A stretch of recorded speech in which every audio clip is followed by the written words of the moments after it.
Good afternoon. I'm Elizabeth Hess. I am here today with the administrator of Champaign-Urbana Public Health District, Julie Pryde. Good afternoon, Julie. Good afternoon. We're here today to discuss coronavirus, that's now known as COVID-19. There's a lot of misinformation out there, and I wanted Julie, as head of Champaign-Urbana Public Health District, to sort of dispel some of the myths. Let's start with the definition of the virus. What is it exactly, and what is the origin of this disease? Okay, COVID-19 is a novel coronavirus. That means that it has never been seen before in human populations, and it is believed to have jumped over or spilled over from animals in a zoonotic situation where it comes from animals into humans. So they believe right now it went from bat, they know it went from bat to something, they believe pangolin, into humans. This probably occurred at the Wuhan wet market when there were a bunch of animals together, and then they're butchered right there. Gloves are never used, and it is an opportunity for viruses to mix and mingle and get into the human population. We started hearing about the disease here in the United States. We heard about Wuhan about 2 months ago. When was it on your radar? December 31st is when it was on our radar, because we keep track of what's going on internationally. Our staff read a lot of updates from various places, and so we were aware of it early on. And we know that anytime you have a zoonotic transmission, especially of something that turns out to be a respiratory virus, it has potential to be a pandemic. How is this virus different from, say, influenza? Well, it spreads similar to influenza, but it is actually a different virus. So coronaviruses are a family of viruses. 4 of them right now cause basically the common cold. So if you have a cold and they test you when you have it, 25% of the time that's going to be one of the coronaviruses. But we've had 3 spillover events in the last 20 years. We have had SARS, which crossed over through civet cats, and then we had MERS, which crossed over through camels. Luckily, those were not as infectious as this one, but they did have a higher mortality rate. So this is the only one that has really broken out. SARS had the potential to do that, and there was a lot of concern around that, but it did not. So, how is this disease spread? Is it spread differently than regular influenza or H1N1 or SARS? It's spread the same way, basically. It is spread through droplets.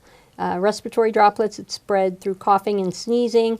You can get it from getting something on your hand and then touching your eyes, nose, or mouth. I always tell people that if you had sneezed all over this counter or coughed on it and it was full of virus and I rubbed my hands on it, I'm not going to become infected that way. But if I then touch my eyes, nose, or mouth, that is how the virus gets into your body. Is washing your hands enough? Washing your hands is enough to prevent it from getting in through touching your face, yes. So you have to wash your hands properly, you have to wash them often, and you have to wash them every time you touch any potentially contaminated surface, and that's where it gets hard. But you need to, anytime you're in public, you need to not touch your face, and then when you get home immediately, or if you're out in public and you're getting ready to eat or do anything, or you need to wash your hands for at least 20 seconds. And again, there's no magical soap. It's any soap, because it is the slickness of the soap and the friction. So you need to rub your hands, and I mean top, bottom, fingernails, between the fingers, everything, up to your wrists, at least 20 seconds. And that's how long it takes the average person to sing the ABC song. I suggest if you're in a public restroom, you do that in your head and not out loud. But that's for a completely different reason. We won't judge, as long whatever keeps us clean. Whatever keeps us clean. So do it that way, and then when you leave the bathroom or wherever you are, don't touch it again with your hands.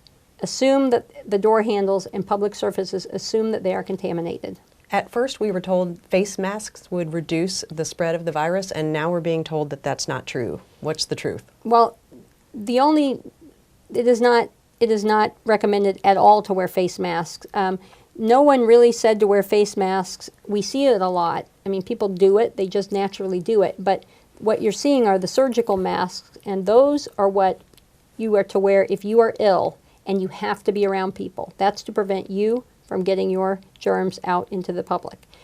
In order to be in public and wear a mask, that does you very little good other than maybe it reminds you not to touch your face, or it prevents you from touching that part of your face. The ones that you see healthcare workers wear are called N95 respirators, and they look like a mask, but they've got usually like a bar up here that tightens. In order for us or healthcare workers to wear those properly and to get the benefit of it being a respirator keeping viruses out, we have to go through fit testing, and we do it regularly. Any type of change to the size of your face or whatever, people with beards can't wear them, and you have to be fit tested with them to make sure you get the seal. So people aren't going to be able to do that at home because there's actually a hood you wear, there's exercises you do while you're wearing them, and then they squirt in a chemical that if you taste it, you don't have a seal. If you don't taste it, then you have a seal. I'm glad you brought up testing. Yep. By the time this airs, there will be who knows how many dozens or hundreds of cases diagnosed. Here in Champaign County, have we been testing for this disease? We have not. I mean, we have been trying to, but the guidance has been prohibitively narrow. So in order for the physicians or the healthcare providers to get testing through, all testing has to come through public health, and it has to go through the CDC guidance. And it has been so narrow that it involved multiple steps, like you had to have a fever, you had to have travel to a specific place. That will not pick up community transmission. What is going to happen very soon is something called sentinel testing. We're going to be one of the few places in the state that will be able to do that, and that will allow an expanded range of testing, not testing for everyone, and there's no need for that, but it will help to immediately determine who is infected with flu versus COVID-19 because they look the same. So when I get a sore throat or develop a cough, your job is to balance, do we tell people they need to get tested right away, or do we tell people to just stay home and ride it out and see if it goes away? How should we handle this? Should everyone who gets virus and symptoms go to convenient care? Absolutely not. We would prefer that you not do that. Public health's goal, and in fact our entire community response, is to keep our healthcare system from becoming overwhelmed with cases. So as we start seeing cases here, which we will, as soon as we start seeing cases, we will probably start making recommendations. The goal is, so an epi curve for this, it goes straight up. You look at the other countries, you look at the other places, it just goes straight up. Our job is to try to flatten out that epi curve in such a way that we never overwhelm our healthcare system. And that will allow those people who need hospitalization and ICU to get the care they need. If the healthcare system is overrun with flu, for example, which is why we're telling people to get your flu shots anyway, that's taking up precious resources that could be needed. But it's important to remember that right now, all of the data that's out there that we have access to shows that roughly 80% of the people who get this are going to get it. They're going to get sick, they're going to stay home, hopefully, and they're going to recover from it without any medical intervention whatsoever. What we're going to do to support that is we will have places where people can call and walk through, the steps with someone and say, these are the 3 points that you would need to go in. But 80% of people are going to get this, get over it with no medical intervention, and then be immune. The 20% will need medical care and hospitalization, and roughly 10% of that, if it holds true of other countries, will need ICU care. So that's a lot more higher level care. And then right now it has I've seen anywhere from 1 to 2% case fatality rate. To let you know what that is, seasonal flu, which because I harp about it every year of my career, needlessly kills a ton of people every single year. Seasonal flu typically has a 0.1% case fatality rate. This has, at the minimum, a 1% case fatality rate. And in China, the study there showed 2.3%. So literally data and numbers and everything change daily. So that's why we want to direct people to our website, c-uphd.org, because we'll try to keep things updated and link you to trusted resources. You mentioned vaccinations. So I got a flu shot. Members of our population also get pneumonia vaccines, and that is great. That is herd immunity, and everybody needs that. Is there a vaccination imminent for this disease? There is a vaccine imminent, but there is not a vaccine that is going to be here within the year. No credible expert has said that there will be one until at least 2021. So again, the lower we can keep our numbers, the fewer, we try to keep the numbers as low as we can until we do get access to a vaccination, at which point we will then switch to mass vaccination clinics like you saw with H1N1. Once people get tested and this virus is headed to Champaign-Urbana, is that a safe assumption? That's absolutely a safe assumption. It could be here now. What is our threat level right now? Well, the threat level in general, it depends on how you define that. Your risk of being infected, I cannot give it a percent, but we know that it's circulating in the United States. We don't exactly know where. We're going to find out really soon once testing ramps up. But again, unless you are sick to the point of needing to go to the hospital, you don't need to worry about whether you have coronavirus versus flu versus a cold versus whatever. Although typically flu is, hits you pretty hard and pretty fast, and something's wrong there. So what we're just wanting people to do, if you haven't had your flu shot, go ahead and get it. We are having hospitalizations and deaths in this country. It's a very bad flu year for children. It's not too late. It's not too late. In fact, if you've had flu once, it's still not too late because there are 2 strains right now actively circulating. So do what you can as a community to prevent overwhelming our hospital system. And the main thing to do for that moving forward related to COVID is to listen to the recommendations that will be coming out. If this disease hits this community as we're bracing for, businesses will close, schools could close. What should we do in order to prepare for that? The best thing to do to prepare for that is to talk to your family about what would happen, let's say, if schools close. What are you going to do?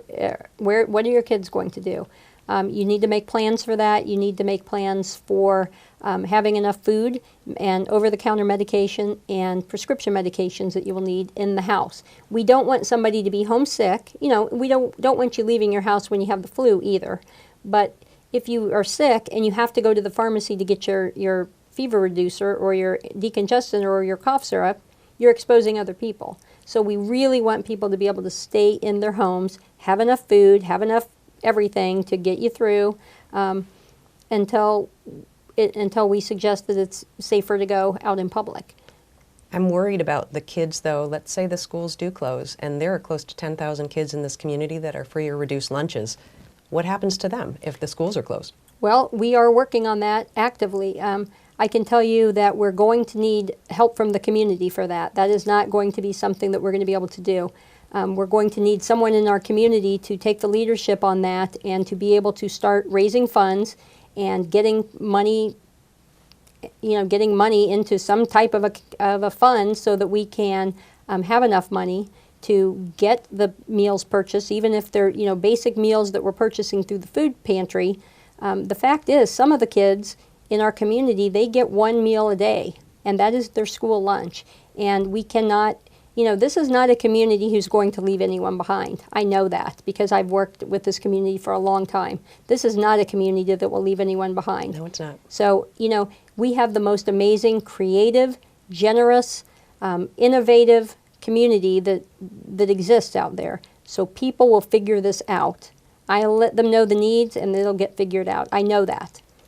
I'm going to go to Champaign-Urbana Public Health District's website, and I know there's going to be a hotline set up for my information. The CDC, there's been inconsistent information coming out.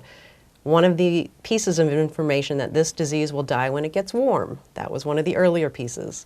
Is that a myth or a fact? Well, I would say that would be a myth. I have not heard of anyone who believes that that's going to happen. Could there be a lull? Yes. Pandemics come in waves. There's not one.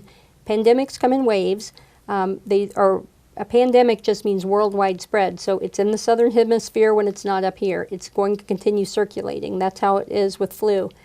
I can't imagine any scenario where that would actually happen. We could have a lull, certainly. Community containment measures could work and help keep us safer.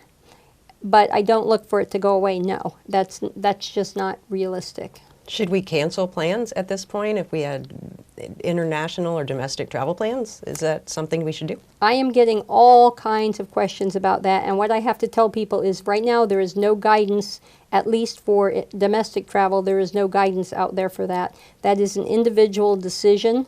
I know people are certainly still traveling, but unless you're traveling to a place where we know there's like endemic spread going on, which we don't right now, there's some hot spots, but you can assume that it's going to be circulating all over the place. So that's an individual decision. As we get more guidance or more information, we will do what we can to help get that information out.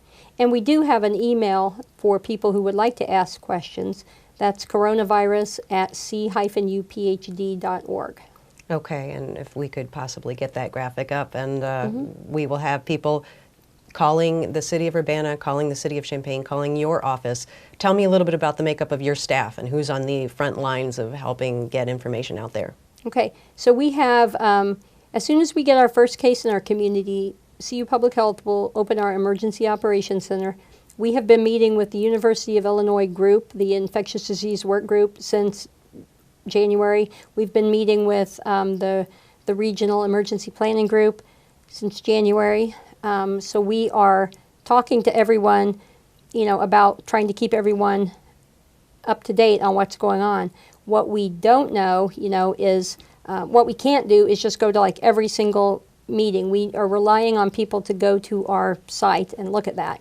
But when our Emergency Operations Center opens, we have multiple positions. We have epidemiologists at Public Health. We have health educators working on stuff all the time. We have, of course, healthcare providers, obviously. So we will be able to help direct. We're kind of in an orchestration role, if you will. We're trying to get the people to the right places, answer all the questions we can, quell any fears that we can. And so, we did it during H1N1. We actually have real-world practice with this. So, and you have to understand that the public health system, and this is super important, public health system in our community is really huge. Public health is a part of it, right? Our 115 employees are a part of it. It's the hospitals, it is the emergency management, it is City of Champaign, the county, the City of Urbana, it is police, fire, EMS, it is funeral homes and coroners, it is the school system. It is massive. And I don't say that, to be dramatic. It is that big, and we all work together, and we all practice together, and we all communicate regularly. So in a pandemic, you can't stop the pandemic itself from happening, but not all cities fare the same way. And, I'm always an optimist, but I do believe this city, the way we communicate and participate together and practice and do what we do, we have a really good shot of keeping our healthcare system from being overwhelmed and, getting through this. Before we let you go, again, the best way to keep up to date on information, Facebook, the website, what's the best method? Well, both, actually. We put different things up. So on our website, c-uphd.org, you will get an automatically updated information from the Centers for Disease Control, and you'll get guidance. If you're a church or religious organization, there's a guidance for you. If you're schools, if you're a business, if you're a family wanting to prepare, everything, it's listed right down the line. So you can go there for that. Facebook, I try to post articles. I answer tons of questions via Facebook. We are going to start a searchable frequently asked question list, and so that people can hopefully, use that to triage. We answer calls, we answer texts. So, thank you for everything that your office is doing. Julie Pryde, Administrator, Champaign-Urbana Public Health District, thank you so much for your time today. Thank you.